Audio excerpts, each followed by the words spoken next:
Hi guys. Okay, today we're going to talk about Tailors bunions.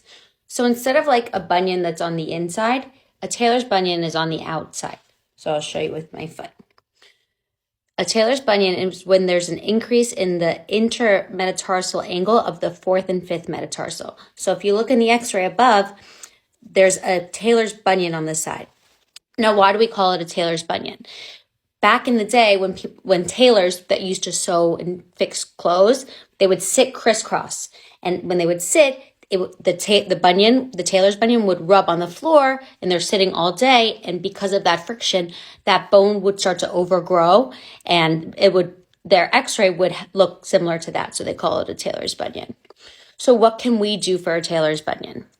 So I always tell patients before we rush to surgery to try like certain conservative things such as wider shoes, or sometimes like some of my patients really like some of these pads I linked.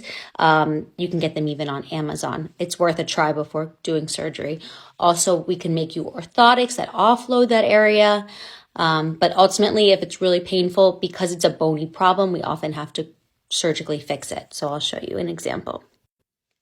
Okay. So on the left is the x-ray that I showed you before of the Tailors bunion. And on the right is that same x-ray, but after surgery being fixed. We make a cut in the bone, a chevron cut like we do with bunions often, move it over, and often it's just one screw. And if you could see, now that foot is not as wide, and patients tend to heal really well and respond well to surgery with this.